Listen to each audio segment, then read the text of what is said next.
Assalamualaikum warahmatullahi wabarakatuh. Perkenalkan, nama saya Ander Gibran Siregar dengan NIM S1124008. Nah, tujuan dari video ini adalah untuk pemenuhan tugas akhir atau UAS eh, pada mata kuliah statistika.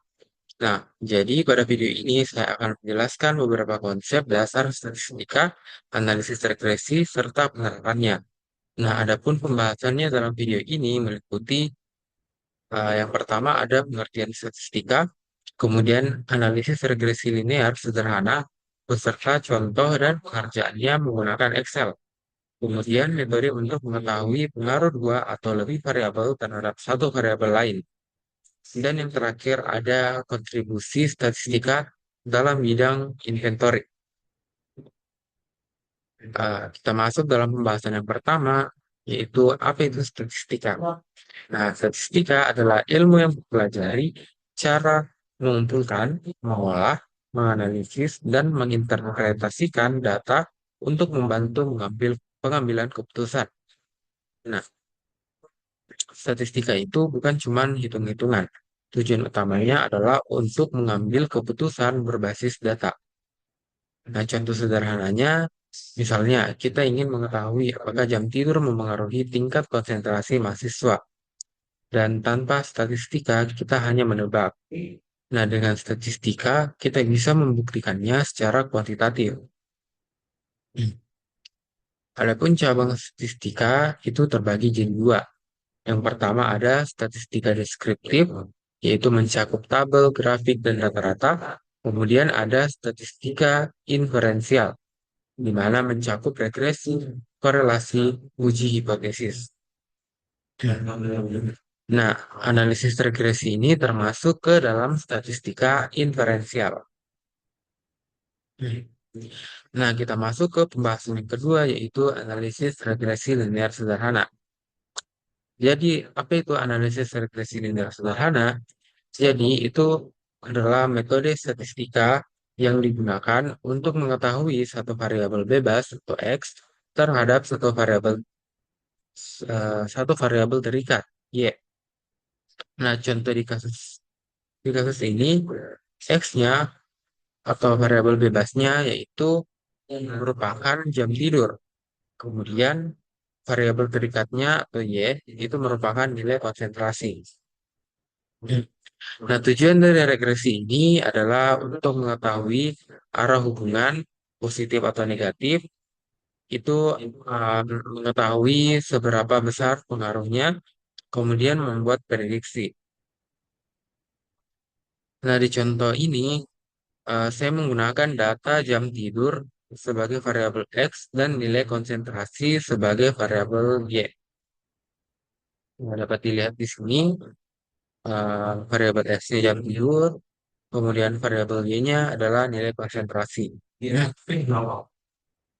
Dan di sini terdapat uh, 30 data yang mana akan dilakukan metode regresi linear sederhana, menerapkan regresi linear sederhana. Dan untuk menerapkannya di Excel, itu pertama kita masuk di bagian data, kemudian kita masuk ke bagian data analisis. Oh, sebelumnya, sebelum untuk regresinya itu kita harus membloknya terlebih dahulu, yaitu kita masukkan dulu input Y-nya. Nah, di sini kita blok semua kolom Y-nya. Kemudian untuk X-nya sendiri,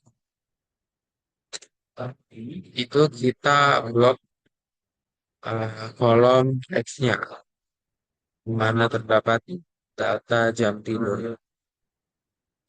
Nah, setelah itu kita output optionnya, kita tampilkan, dan kita pilih output range.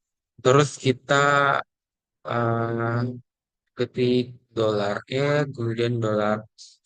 Tujuannya untuk menampilkan hasilnya di baris di kolom Y baris satu. Oke, kita setelah semua ini dilakukan, kita klik OK saja untuk mendapatkan hasilnya. Nah, di sini hasilnya sudah keluar. Hasil outputnya, summary, summary outputnya. Jadi langkah-langkahnya tadi itu kita pertama klik menu data, kemudian pilih data analisis, analisis, kemudian kita pilih metode regression. Kemudian kita masukkan nilai Y-nya, yaitu nilai konsentrasi, kemudian nilai X-nya, jam tidur, kemudian kita klik OK. Seperti tadi yang saya contohkan.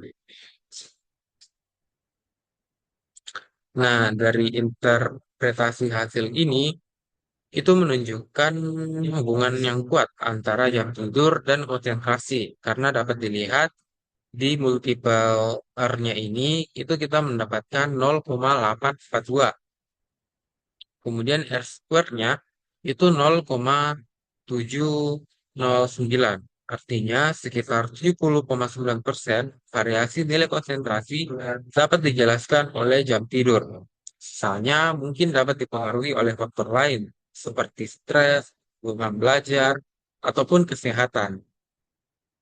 Nah, dengan demikian dapat disimpulkan bahwa jam tidur memiliki pengaruh yang cukup besar terhadap tingkat konsentrasi. Oke, setelah ini kita masuk ke pembahasan berikutnya, yaitu analisis regresi linear berganda.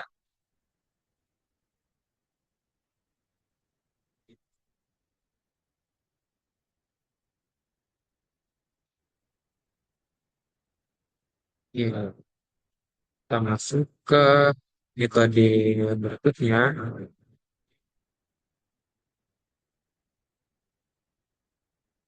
Di sini saya akan menjawab apa itu metode untuk mengetahui fenomena sebuah variabel dipengaruhi oleh dua atau lebih variabel lainnya.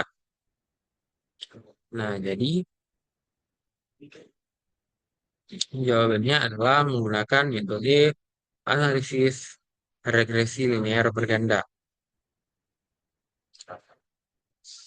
Nah, kenapa menggunakan metode ini? Karena ada lebih dari satu variabel bebas dan kita ingin melihat pengaruhnya secara simultan.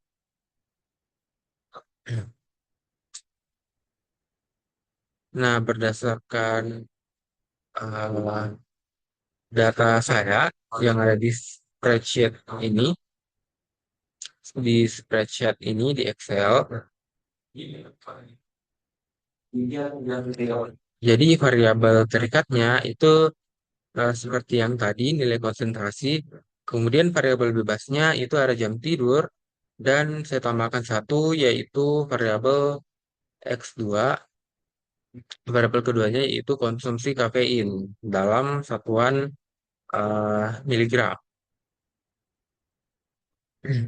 Jadi pada penelitian ini saya akan mengetahui apakah nilai konsentrasi dipengaruhi oleh jam tidur dan konsumsi kafein secara bersamaan.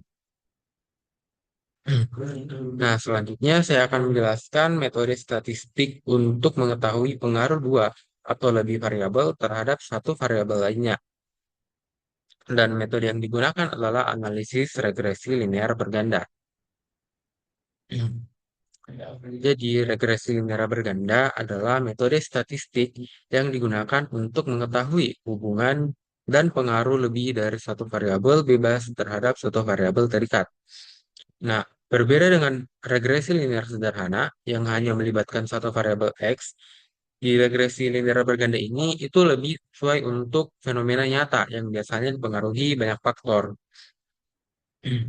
Nah, pada contoh ini, variabel yang dianalisis adalah jam tidur, konsumsi kafein, terhadap nilai konsentrasi. Kemudian data ini saya olah menggunakan Microsoft Excel. Nah, kemudian cara pekerjaannya itu langkah-langkahnya seperti tadi, cuman sekarang kan bertambah satu variabel baru. Nah, jadi caranya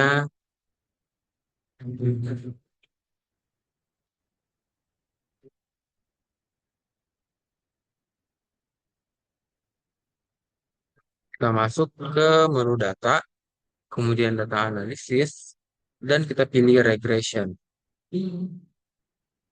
Nah, di sini kita masukkan Y-nya seperti cara yang tadi. Di sini kita ulang, masukkan.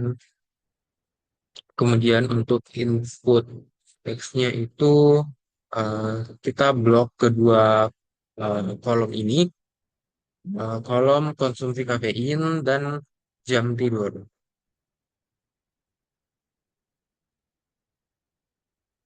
Nah, dan untuk menampilkannya itu sama seperti tadi di bagian ini-nya. Oh, di sini karena mungkin agak terlalu dempet, jadi kita pindahkan ke bagian kolom F saja supaya tidak berdekatan langsung atau berdempetan dan membuat hasilnya kayak ribet untuk dilihat. Oke, setelah itu kita klik OK agar memunculkan summary outputnya. Nah, di sini kita sudah mendapatkan summary outputnya, hasil output uh, dari hasil yang tadi kita pakai analisis regresi linear sederhana. Nah, jadi langkah-langkahnya tadi itu meliputi pertama klik menu data, kemudian klik data analisis, kemudian kita pilih regression. Nah, setelah itu kita masukkan input Y-nya, yaitu nilai-nilai konsentrasi, kemudian input X-nya itu jam tidur dan konsumsi kafein. Nah, setelah itu kita klik OK. Nah, nah di Excel tadi itu akan langsung menghasilkan output regresi linear bergandanya seperti ini di summary outputnya. Nah, di sini kita mendapatkan hasilnya. Jadi interpretasi hasilnya itu kita mendapatkan nilai multiple R-nya itu 0,864. Nah, nilai multiple R sebesar 0,864 ini itu menunjukkan bahwa hubungan antara variabel jam tidur dan konsumsi kafein terhadap konsentrasi itu tergolong kuat. Kemudian kita lihat data di R square-nya. Nah, nilai R square ini sebesar 0,746. Berarti 74,6% variasi nilai konsentrasi dapat dijelaskan oleh jam tidur dan konsumsi kafein secara bersama bersama-sama. Nah, kemudian sisanya itu mungkin dipengaruhi oleh faktor lain di luar model. Mungkin stres, pola tidur, ataupun eh, ya kesehatan itu banyak sekali pengaruhnya. Ya, di sini hanya eh, nilainya itu 74,6 karena sisanya itu dipengaruhi oleh faktor-faktor lain. Nah, jadi di sini hal ini itu menunjukkan bahwa jam tidur dan konsumsi kafein memiliki pengaruh yang signifikan terhadap tingkat konsentrasi. Nah, jika hanya kita menggunakan regresi linear sederhana, maka pengaruh variabel lain akan diabaikan. Oleh karena itu, regresi linear berganda itu lebih tepat digunakan untuk menganalisis fenomena yang kompleks dan realistis. Nah, kemudian pembahasan yang terakhir yaitu kontribusi statistika dalam bidang inventory. Nah, jadi peran utama statistika dalam inventory itu adalah peramalan permintaan. Kemudian menggunakan data penjualan historis untuk memprediksi kebutuhan stok dan pengendalian persediaan. Dan yang terakhir, itu menentukan kapan harus restock dan berapa jumlah optimal. juga mengurangi biaya dan mencegah overstock dan stock out. Nah, contoh konkretnya itu misalnya sebuah toko itu menggunakan data penjualan bulanan untuk memprediksi permintaan bulan berikutnya. Nah, dengan bantuan statistika, toko tersebut dapat mengatur stok secara efisien dan menghindari kerugian. Nah, dari penjelasan tersebut dapat disimpulkan bahwa statistika itu memiliki peran yang sangat penting dalam analisis data, baik dalam bidang akademik maupun dunia nyata. Nah, termasuk dalam pengambilan keputusan dan manajemen inventory. Oke, baik. Sekian penjelasan dari saya. Kurang dan lebihnya mohon dimaafkan. Wassalamualaikum warahmatullahi wabarakatuh.